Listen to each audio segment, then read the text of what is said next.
For Gay News, I'm Brandon CARMODY, reporting from Portland, Oregon. We want to welcome our listeners in the United States and around the world.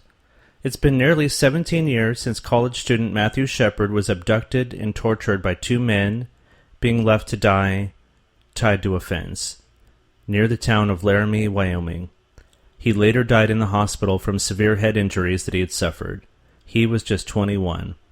His attackers were arrested and eventually sentenced to 2 consecutive life sentences each for one of the most notorious hate crimes in U.S. history. The documentary, Matthew Shepard is a Friend of Mine, explores his life and tragic death and makes its television debut on Logo tonight after spending more than a year winning multiple awards on the International Film Festival circuit. Many of his friends from different periods of his life are interviewed, and previous home movies and never-before-seen photos are featured. There are also excerpts from his journals chronicling difficult periods in his life and how at the time of his death he was finally in a good place. The film was directed by Shepard's high school friend Michelle Josue, who had the full cooperation of his parents Dennis and Judy Shepard. Judy entrusted me with a small box of all of their home movies. His letters and own words and writings provided a really amazing and thorough line across the whole film where you can really hear Matt's voice and you can tell his story in his way, with his words, Josue told Gaystar News recently. Dennis said he and his wife knew their son's story would be in good hands. We knew that she would give us a pretty honest portrayal and was even better than we expected. We trusted her implicitly. The Shepards saw the film for the first time at a screening in Amsterdam in late 2013.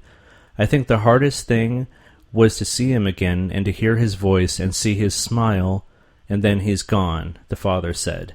At that screening, they learned for the first time what was in their son's journals, which they had not been able to bring themselves to open. To see that he was so prolific and was so in-depth with his thoughts and feelings was a really sad and proud moment at the same time to see and to read those, Dennis Shepard said. All his letters and stuff, we'd never opened them. We didn't have the courage to go through it and bring that heartache up again, but we didn't want to throw them away because we'd be throwing away Matt. So we put them away. So this was the perfect opportunity to let the world know about him through his own writings. We were shocked about the journaling, and we were also shocked that he was afraid to come out to us after we had tried to be so open. I think it was just the culture around Wyoming and around the world. For the father, being interviewed in the film and helping to promote it has brought up many emotions. It was nice to think about those things again and to think about the good times that we had and some of the stresses and struggles that we had at the same time.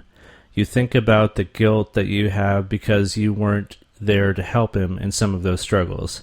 You feel the guilt that you weren't there when he was out there in the field by himself. That's the thing that really bothers me, was asking for Dad to come, didn't take care of him like he used to. It's clear that how many years pass, the loss is ever present. You never make progress. You're always mourning, the father said. You always have that hole. You don't have the same joy when it comes to Mother's Day and Father's Day and birthdays and Christmas. You always have that little bit of mourning that you're doing and grieving.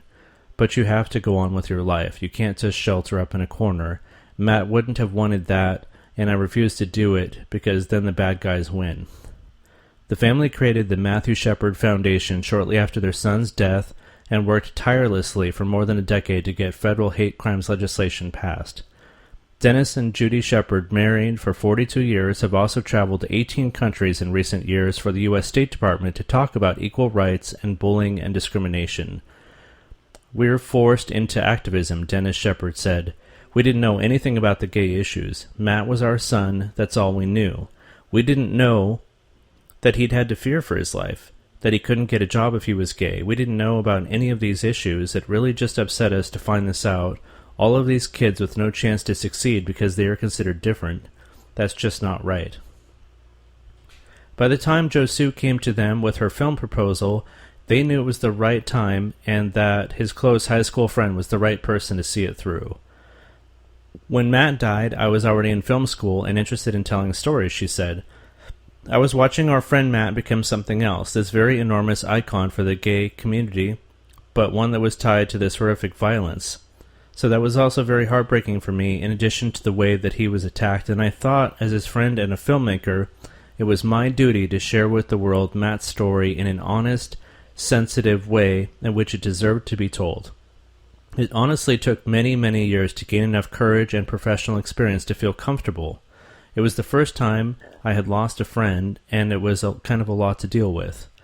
In 2009, Judy Shepard's book, The Meaning of Matthew, My Son's Murder in Laramie, and A World Transformed was released, and a year later, the United States Congress passed the Matthew Shepard and James Byrd Jr. Hate Crimes Prevention Act, which was signed into law by President Barack Obama. It was around that time that Josu felt ready to begin working on the film. I think myself and a lot of his close friends collectively kind of came to a point where we felt strong enough to do this. Judy's book came out in 2009, and we were just kind of using that as inspiration, really. She put it all out there in the book in a very bold, courageous way, in an honest way, and we all just wanted to follow suit. At lunch that year, Shepard gave her blessing, and filming began in 2010. On and off for about 2 years, Kickstarter crowdfunding campaigns were needed to cover the cost, and $100,000 was raised. Josu said she had to fight the perception that people felt they had seen Matt's story already, and that it was old news, and that there really wasn't anything new that they would gain from watching it. But once audiences started seeing the film, that changed. People were responding and wanting to learn more about Matt's story and being affected still. Dennis Shepard is very pleased with the finished product. This is an honest, factual portrayal of Matt with his highs and his very low lows. The father said for people to understand that you can just have these very low lows, but you can't come back from those. You just have to keep fighting, and he was on his way, and he did not give up.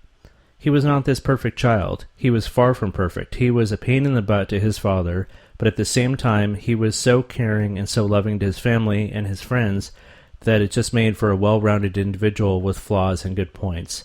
They gave the honest facts about Matt, about the community, and about how Matt affected and influenced his friends at the time, even up to today. It's pretty incredible the impact that he's had. For Gay News, I'm Brandon Carmody.